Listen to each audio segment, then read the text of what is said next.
They said being a billionaire's daughter meant a perfect life, but they were wrong. Because the day her first period arrived, inside a crowded school hallway, everything shattered. Her classmates laughed. Her so-called friends betrayed her. And the one person who should have protected her turned away. Family, what would you do if this happened to your daughter? Stay with me, because what happened next will shock you to the core. The morning began like any other in the Velasco mansion, grand, polished and cold. The marble floors gleamed, chandeliers sparkled, and servants moved quietly, their footsteps barely daring to echo. Yet, inside one of the countless bedrooms, sat a 12-year-old girl, clutching her school bag like it was a shield. Her name was Amara Velasco. She wasn't like the other children of billionaires, confident, glamorous, loud. No, Amara's eyes often lingered on the floor, her voice a whisper, her shoulders hunched as if carrying an invisible weight. She had been raised not with warmth, but with rules. At the enormous dining table, her father sat like a king, reading his morning paper. His suits were always pressed to perfection, his cufflinks gold, his tone sharp. He didn't glance at Amara when she entered. He only noticed when she hesitated to sit. Father, don't that slouch. Head high, Amara. Remember your name carries weight. Amara quickly straightened, though her stomach churned with strange cramps. She forced herself to sip the orange juice in front of her, but her hands trembled slightly. Amara. Yes, Papa. But inside, her body was betraying her. A dull ache had been there since dawn, twisting, growing sharper. She thought it was maybe just nerves. After all, today was her midterm exams. Father finally folded the paper and fixed his cold gaze on her. Father, do not embarrass me today. The principal will be watching. I expect top scores and perfect behavior. The words stung, not because they were new, but because they were always the same. Never. How are you feeling? Never. Are you okay? Always don't embarrass me. Amara nodded again, biting her lip. She wanted to tell him, Papa, something's wrong. My stomach hurts. I feel strange, but fear silenced her. Instead, she picked at the toast on her plate, her palms sweating.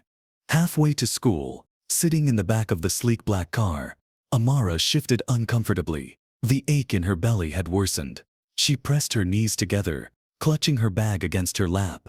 Then, she felt it, a warmth, a dampness spreading. Her heart stopped. Amara. No, no, not now. She glanced around desperately. The driver's eyes were fixed on the road. Her father sat beside her, scrolling through his phone, oblivious. She shifted slightly, her skirt pressing against the leather seat, and panic spread through her like wildfire. She had read about this. She had overheard older girls whispering in locker rooms. She had even seen sanitary pads tucked into her cousin's bag once. But this was her. Her first period. Her hands trembled as she clutched her backpack tighter, trying to hide her shaking. She wanted to scream. Papa, please stop the car. Please, I need help. But the words stuck in her throat, because she already knew what he said say. Don't this make a scene. Don't this embarrass me. The school gates loomed ahead, tall and intimidating. Children spilled inside, laughing, tossing their hair, adjusting their designer uniforms. Amara stepped out slowly, pulling her sweater around her waist. Her father's voice followed her as he got back into the car. Father, don't disappoint me, Amara. Walk with dignity. The car door slammed, leaving her standing there alone, her heart pounding. Inside the halls, the chatter of students filled the air. Did you see my new Gucci sneakers? My mom Sid's driver picked me up in the Porsche yesterday. Guess who Sep's going to Paris this weekend? Amara kept her head low, clutching her books against her chest, praying no one noticed her trembling steps.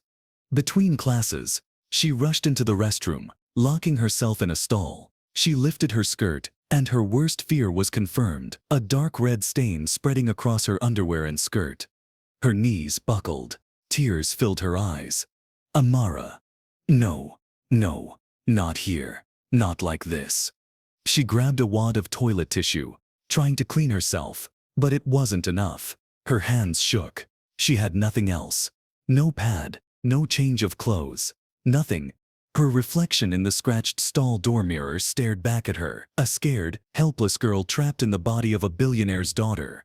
She tied her sweater tightly around her waist and forced herself out of the bathroom. The bell rang. Students swarmed the hallway. That's Sep's when it happened. A boy Sep's voice rang out, loud enough for everyone to hear. Boy. Hey, what's Sep's that on your skirt? Heads turned, eyes widened, whispered gasps spread like fire. Girl. Oh my God. Is that blood? Girl. She stained her skirt. Laughter erupted. Some kids pointed. Some covered their mouths. Amara froze, her face burning.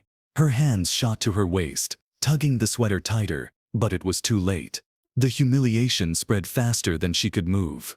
And her so-called friend Sophia, she didn't step in. She smirked. Sophia. Seriously, in the middle of school, how gross. Her friends giggled. Amara felt her throat close. Tears blurred her vision. The ground beneath her feet seemed to vanish. The father stick's arrival. And then, worse than all of it, her father appeared. He was walking down the hall with the principal, inspecting the school like he owned it. His eyes landed on her, and his face darkened instantly. Not with concern, not with compassion, but with shame. Father. Unbelievable. My daughter, humiliating me in front of everyone.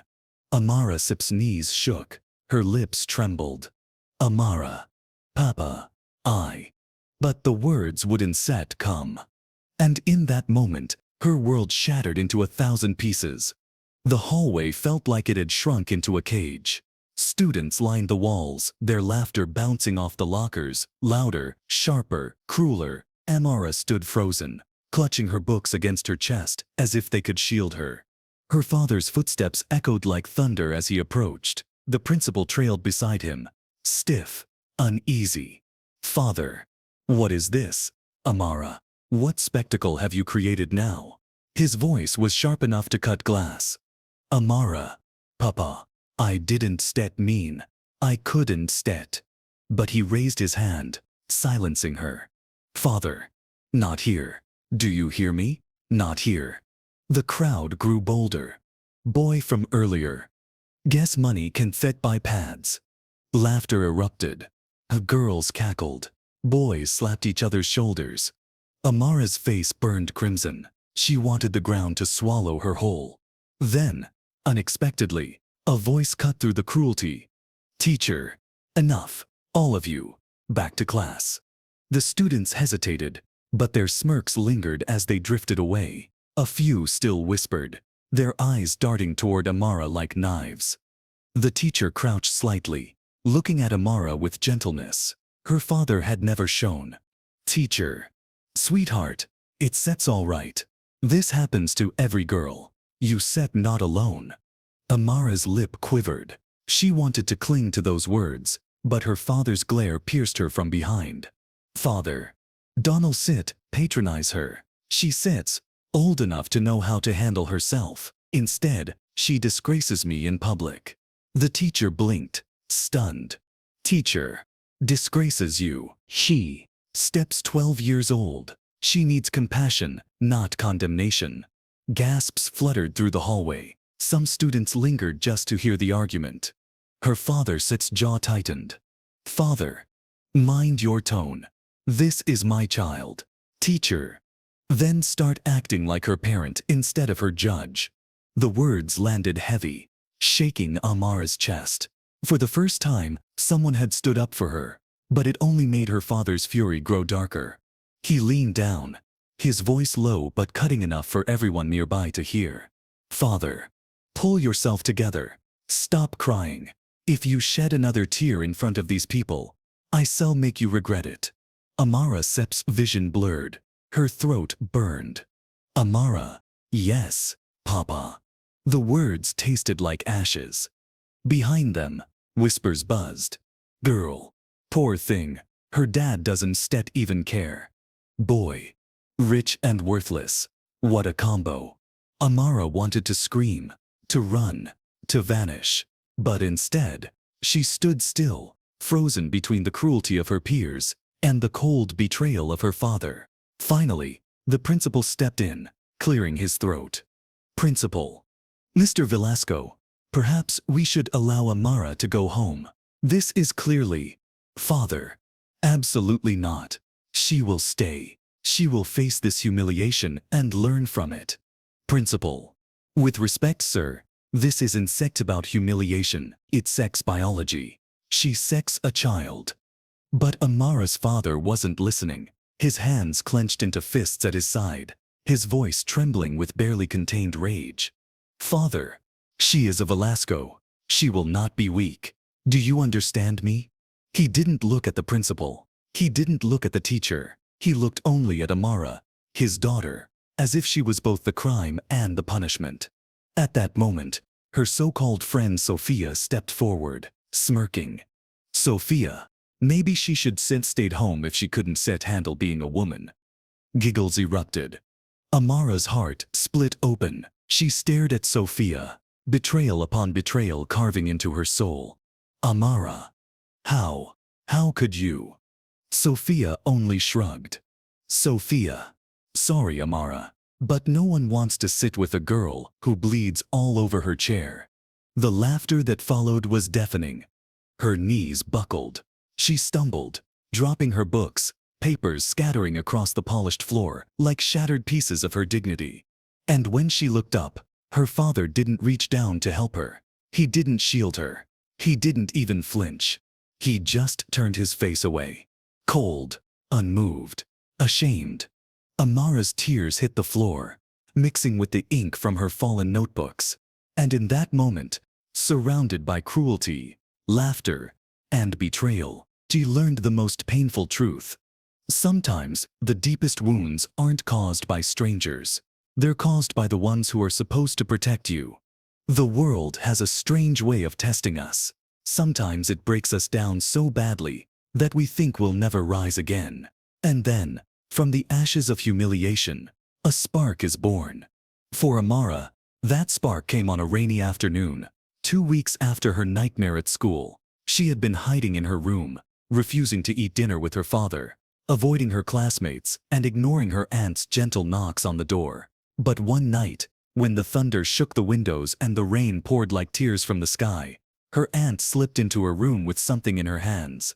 It was a small box, inside, a collection of letters tied together with a silk ribbon. "These," her aunt whispered, "were written by your mother. She wanted you to have them when the time was right." Amara's breath caught. Her mother had died years ago, but seeing her handwriting, soft, elegant, alive, felt like reaching through time and touching her again. With trembling hands, Amara opened the first letter. "My sweet girl, the world will not always be kind to you. But remember this, you are more than their laughter, more than their judgment. You carry strength in your veins, and someday, that strength will save you." Tears blurred her vision, but something inside her shifted. Her mother's words became a shield against the shame that had haunted her since that day in class. The next morning, she did something unthinkable. She walked to school, head high, shoulders back, every step heavy, but determined.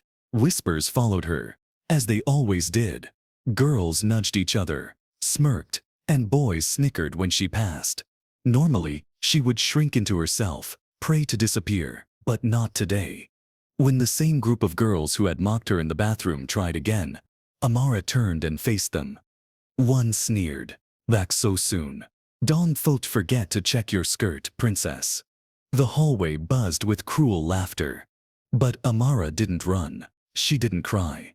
Instead, her voice, steady, clear, louder than she imagined it could be, cut through the noise. "You think you are strong, because you laugh at someone else. Sis, pain. That doesn't make you strong. That makes you weak. One day, you wish you had the courage to stand on your own instead of hiding in a pack." For a moment, silence. The laughter choked. The girls blinked, caught off guard. The entire hallway froze, staring at the billionaire's daughter, who for the first time didn't crumble. Her legs shook under her skirt, Her palms burned with sweat, but she kept walking, refusing to give them the victory of her fear. That day marked the beginning. She started to study harder, throwing herself into books and debates. She joined a public speaking club, her voice trembling at first, but growing stronger with every word she spoke. She found friends, not the ones who chased wealth and gossip, but quiet ones who knew what it meant to feel invisible. Together they laughed, studied, and built each other up. And slowly, Amara felt the shame lift, replaced by something else, confidence. Every insult, every cruel whisper became fuel. She was no longer the girl who hid in bathrooms and cried into her skirt. She was becoming someone her mother would be proud of. But fate wasn't done testing her. The real challenge, the one that would decide everything, was waiting just around the corner. Life has a way of circling back. The very people who once laughed at you, tripped you, whispered about you, someday they are forced to stand in your shadow. And for Amara, that moment arrived sooner than anyone expected. It happened during the school's annual debate competition. It wasn't just an ordinary event. Parents, teachers, and students from other schools were invited. News reporters sometimes covered it because it was hosted in one of the most elite academies in the city. The hall glittered with chandeliers, cameras clicked in the corners, and the air buzzed with importance. Amara Sip's name was called. She walked onto the stage in a navy blue blazer, her hair tied back neatly, her posture straight. There was no trace of the trembling, tearful girl who had once run out of a bathroom, humiliated and broken. She looked composed. She looked fearless. And fate had chosen her opponent with poetic precision, the same girl who had mocked her during her first period at school. Whispers erupted in the audience. Everyone remembered the incident. The bathroom scene had become school gossip for weeks. Some leaned forward, hungry to see Amara break again. Others smirked, ready to enjoy the spectacle. The topic was announced: true strength, is it power over others or power over yourself? The universe couldn't have chosen a more perfect subject. Amara's opponent went first, spitting out lines rehearsed from the internet, all bravado and surface-level flair. She laughed lightly at her own jokes, made the audience chuckle, and walked off with a smug smile, certain she had already won. Then it was Amara Sip's turn. She walked up to the podium, hands steady. For a brief second, she closed her eyes. She heard her mother's voice in her mind. "You are more than their judgment." Then she began. Her voice was calm, but powerful. Some people believe strength is about stepping on others. They think mocking someone, humiliating them, or using their power to make others small somehow makes them big. But that's Sip's not strength. That's Sip's fear in disguise. The hall fell silent. She paused, scanning the audience. Teachers leaned forward.